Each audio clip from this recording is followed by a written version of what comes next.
এই দেখো শাপলাকে এনে এনে কাটা শুরু হয়ে গেছে।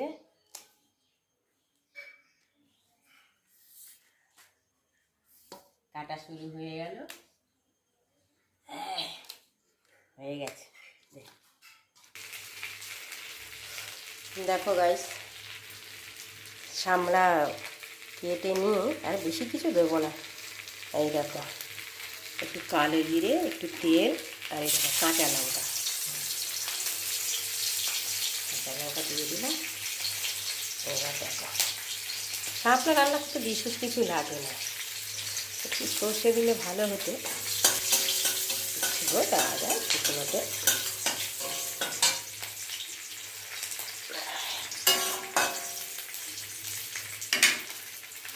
শাপলা রান্না ভীষণ সহজ।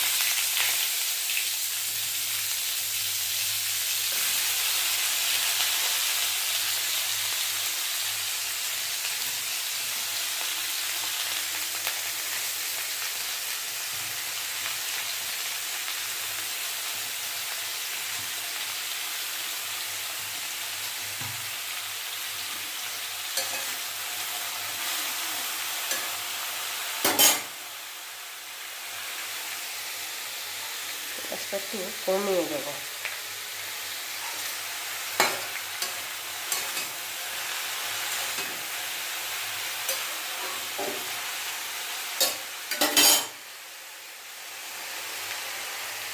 এই দেখো এদিকে আবার তাওয়াতে মাছ ভাজা হচ্ছে, হয়ে এসছে। দুটো গ্যাসে দুটো রান্না হচ্ছে।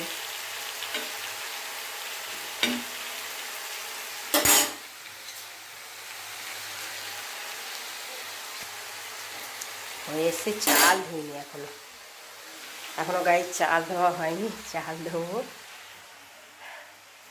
তো আজকের ভিডিওটা এই পর্যন্ত, আবার দেখা হচ্ছে পরের ভিডিও। টাটা।